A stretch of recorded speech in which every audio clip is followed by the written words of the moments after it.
Hi, everybody, and welcome to the Friday edition of Proline Daily, America's longest-running sports handicapping show. It comes to you direct from Las Vegas. Jim Feist is here. I'm Dave Cokin. Full slate of baseball tonight, everything under the lights. Jim, you're on a 15-7-1 run with your high-end inner circle baseball plays. It's been great, Dave, and thanks for mentioning that. My trend tracker game of the year cashed yesterday on the White Sox, an underdog. Now 3-0 with my Major League Baseball games of the year. Grab my inner circle release at jimfeist.com going today. And when you purchase at checkout, they'll ask you if you have a coupon. Well, you don't, but you do. If you type in Jim50, you'll get a 50% discount off that play. That's one of my biggest plays, inner circle release at jimfeist.com, and you can get it for 50% off. And I've also got a big play tonight. I've got my game of the week going. And these have done extremely well. This is going back quite a ways now, including the Pittsburgh winner, which was a game of the month on Monday. Now 24-10 on the last 34 games of the week or month. And I've got a game of the week tonight. It's $40 at jimfeist.com, or use the coupon Dave50, and you get it for half price. I've also got another value play on there that's a real big pros versus Joes split, and that is definitely worth following as well, so you can get that game as well. All right, so let's look at some baseball tonight. Red Sox and Astros opening a series. The Red Sox, what the heck was that last night? They got shut out by Philadelphia and Nick Pivetta. Chris Sale takes a tough loss. Tonight, Drew Pomeranz on the mound against the Astros, who are a little beat up right now and haven't played quite as dominating baseball of late. And the Astros will be sending Mike Fiers, who's basically their back of the rotation guy. So, you know, normally you get big prices on the Astros with good reason, but that's not the case in this game. And in fact, the line's come down some. So the sharper money is showing on the Red Sox in this game. Yeah, that's true, Dave. I'm looking at an opening of 122 down to 114 at Pinnacle. And that's a pretty sharp book. And the under has gotten some money. Open 9.5 under 05. It's now 9 under 17. So yeah, Pomeranz in Boston is getting the money. I tend to disagree with the move, but what do I know? I'm only 15-7. I'm not playing it. You know, Pomeranz, it's going to be interesting to see how he holds up. 2 starts back, he threw 123 pitches, and that was a career high by a pretty good amount. I think his prior high was like 113 or something like that. So he really pushed through the envelope. And then last start out, you know, I want to go back to his last start, which was Sunday. Well, it wasn't real good. Red Sox got pounded by the Tigers in that game, 8-3, and Pomeranz wasn't sharp early. We'll see if there's some residual effect here, but I would be watching that on Pomeranz, as he's not a guy who's been the model of good health throughout his career, and I thought Farrell really pushed him in that game. You know, I'm not going to sit here and talk about the pitch count argument, but I do know this, and it's just the way it is. Pitchers are not used to throwing that many pitches anymore, and there can be some kind of an impact down the road. I know it sounds, well, you know, they're soft on today's athletes, blah, blah, blah, blah. It doesn't matter. You can have whatever opinion you have on that. It doesn't matter. The fact is, these guys don't throw 123 pitches anymore, and I think there can be some kind of a drip from that affects their next few starts. As to the Astros, you know, they've got some injury problems, so they just bring up guys and plug them right in. An awfully good baseball team, Jim. Probably, well, they got a fantastic record, of course, 43-26. You know, excuse me, I'm looking at the 45-22. Yeah. Still pretty. It's pretty much the same. And 22-14 at home. You know, just based on their home record and their home price, and the fact that they have such a good overall record, it seems like the price is a little too short for me. 114 with arguably the best baseball team in the game right now, even though they're a little slumped Pomerantz, if he's not 100% sharp against this lineup, that's a tough road to hoe.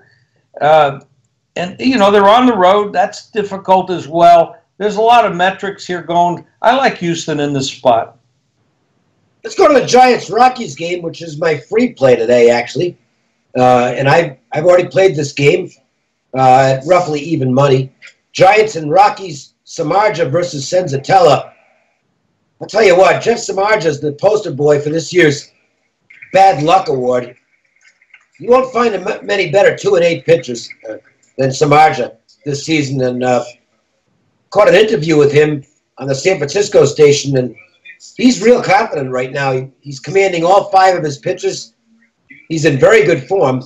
He'll give up his share of hits, but no walks at all. I mean, he's got 12 walks and 100 strikeouts in the year, which is absolutely amazing. Just over a strikeout, just over 1 walk per 9 innings.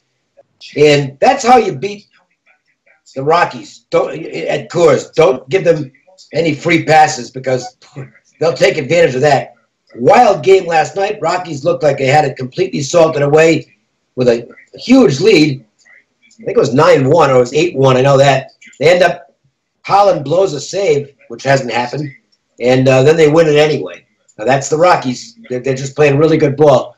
But Senzatella's going in the opposite direction right now. He's 8-2, which is the polar opposite of Samardzija, who's 2-8. But Senzatella, I think he's starting to get figured out. Has not pitched well in his last few starts. It's been tough at home, but I think the number tells a big story here. The Giants, who are a terrible road team, 12-24 in the year, with a 2-8 pitcher, and yet the Rockies, who are playing great baseball, playing better than .600 ball, the game is basically pick 'em at home. I think that the odds makers are telling you who the right side is in this game, and I agree with them. I'm on the Giants tonight. Well, the interesting thing about this is bookmaker opened the game 136, Colorado 136 with Senzatella. And Pinnacle opened at 113. And they're 107, and Chris, bookmaker, is 105. So, yeah, the money has come in on San Francisco, and obviously with their 12-24 away record, it's all based on Samardzija, which, like you mentioned, Dave, it's amazing. 12 walks and 100 strikeouts is an incredible ratio. But their record on the road, it's a tough ballpark to play in anyway. The total is 11.5. That's up from the opener at 10.5. So they're looking for runs. It's going to be. It could be a free for all based on that number. So they're really betting on Samardzija. Yeah. It's a starting pitcher play all the way. Coming down to. Note, by the way, Posey will not play for the Giants tonight. I factored that in. It's not a surprise. He's not going to play tonight. Probably won't play tomorrow either.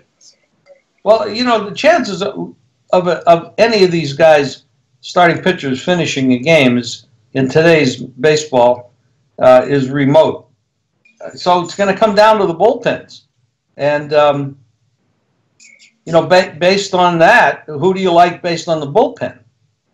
Well, I don't think it will come down to the bullpen. I think the Giants can get Senzatella, and I think they'll have a good lead in this game.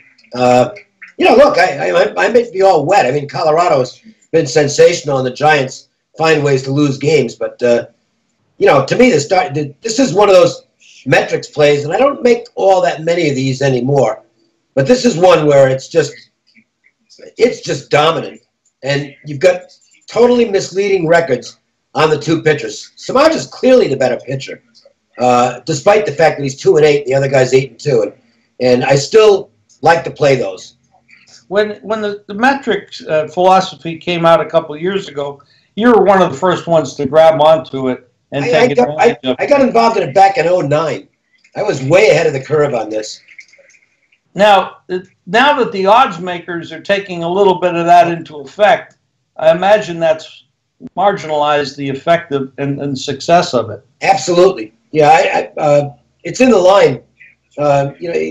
It wasn't for a couple of years, but it is now. So, and that's why, to me, blind metrics plays don't work as well as they used to. But this one was just too good for me to pass up. And, you know, look, you can go out there and get hammered. You know, I mean, there's no such thing as 100%. But chances. Nobody figured that if you go back to last night, you're not going to figure Sale to lose 1-0 to the pitcher that he lost to. No, not really. You get some of these. Baseball is a long season, 162 games. A lot of things happen, and it happens every day. And you're kind of bobbing and weaving. And speaking of bobbing and weaving, Dave, you're a boxing expert. And the other day, it was announced that Floyd Mayweather is going to fight Conor McGregor. Do you want to make a comment on that fight? Well, yeah, I can give you this. I talked to 3 different odds makers. One of them who even said it on the radio show yesterday, and Wednesday actually, and they all said that this is the most mispriced event they've ever put up. The right line on the fight is somewhere in the neighborhood. I mean, I've heard different things, but we'll say 40 to 50 to 1, somewhere in that range. It's an out price, but the public loves Conor McGregor and they hate Floyd Mayweather. They don't like Floyd. They think he's boring and runs, etc. He's also 49-0. People seem to forget that. He's the best defensive fighter of all time, ever. And, you know, boxing, the novice boxing fans or casual fans, they don't look at offense. They look at knockouts and who's got big punches, and Floyd doesn't have that. I don't think McGregor's got a chance in this fight. I also don't think it's going to be very interesting to watch because Floyd will just keep him away and smack him with jabs. McGregor does take a good punch, so I think Floyd will just win round after round after round. There's value on the Floyd side here because they've been betting McGregor, and you can get like 6.5 to 1 now, which is totally absurd. You know, and as far as it being, you know, I'm hearing, oh, it's bad for boxing. Are you kidding? There's nothing that can be bad for boxing at this point. Sport's kind of a joke. So it's an entertainment event. I wish people would stop saying, oh, they shouldn't even sanction something like this. Blah, blah, blah, blah. Shut up. People are going to come to Las Vegas. They're going to buy the pay-per-views. It's good for the fighters. It's good for the city. I've got no complaints with it at all. You know, as long as it's not, you know, I wouldn't advocate throwing Christians to the lions. But outside of something along those lines, if people want to see it, what the hell's the problem with it? Were you in the stands back in those days, Dave? No.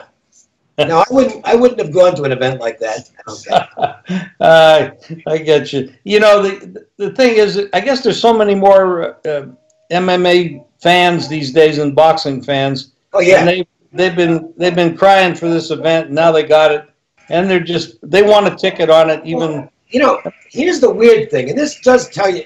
Well, take it to it. This is a reflection on why we think and we are better than most people at this stuff. There are a lot of people who are saying, "Oh, well, you know, they saw the 10 to 1 price. Well, I got to take a shot at Conor at that price," and they don't realize they're getting robbed. I mean, there's no way this is a 10 to 1 fight. So that's the mentality of a lot of casual bettors, and they do influence the market if there's enough of them, and they are here. And one of the books I talked to said we're going to end up rooting for Mayweather in this fight from a bookmaking standpoint, which is unbelievable. Now the sharp money will show on Mayweather eventually. The pros will come in on Mayweather, but sharp players don't like to tie up their money. It's one thing on an over and under future bet or something like that, but on something like this, it's a one-time thing. Sharp bettors don't like to tie up their money for 3 months, and this fight's not till the end of August.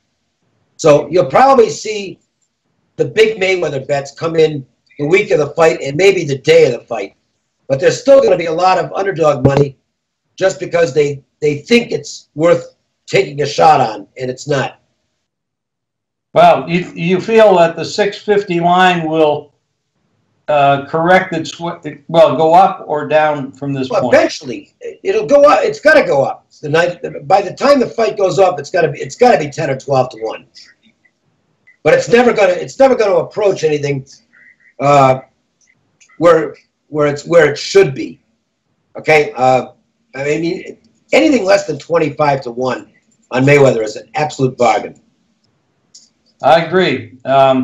I'm looking at a line here at one of the offshores of 732, and the rounds under 9.5 minus 170. I have no idea on that, because Floyd might just dance around, use his jab, and stay out of harm's way for the whole. You know, look, Floyd doesn't knock guys out quickly. Okay, once in a great while, but you go back to the Ricky Hatton fight. And Ricky Hatton was a club fighter who got a lot of hype. And by the way, the similarities between that and this fight are not being lost on me, because a lot of the bets came in on Hatton that night, or for that fight, and the price was nuts on that fight as well. I don't remember exactly what it was, but it was way too low. And Floyd got him out of there in the second round. It was a total mismatch. This will be as well. But that fight, I think it went to the 10th.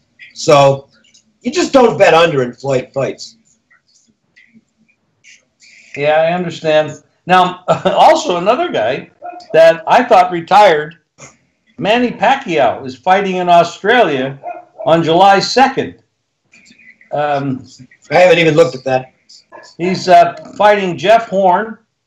It's in Australia, Brisbane, Queensland, Australia, and Pacquiao is minus 558. Didn't he retire like 17 times? They all retire in boxing and then don't. So I don't pay any attention to that stuff. Well, Pacquiao's way past his prime, but he's not. The only thing I know about the other guys is not much. So I imagine Pacquiao will win. They're hand-picking opponents at this point. I imagine. Small payday. We have some free plays that if you'd like free plays each and every day, just text GAME, G-A-M-E, to 25827. And you can follow me on Twitter, Facebook, and Instagram at Jim Feist Sports. And we've got free plays every day and a recorded message as well. And that number is 888-294-1970. Don't forget, Game of the Week goes for me tonight, $40, or with the coupon, the Dave 50 coupon, it's $20. So take advantage of that at jimfeist.com. And Jim, you've got a big one as well. I do, Dave. It's been a good run for me. I have my Inner Circle release going at jimfeist.com. You can get it right there at jimfeist.com, and you can get a discount with a coupon. Just type in Jim50, and you get 50% off. And that's going to do it for the Friday edition. We'll come back on Monday. Hope everybody has a good weekend. For Jim Feist, I'm Dave Cokin. Talk to you later.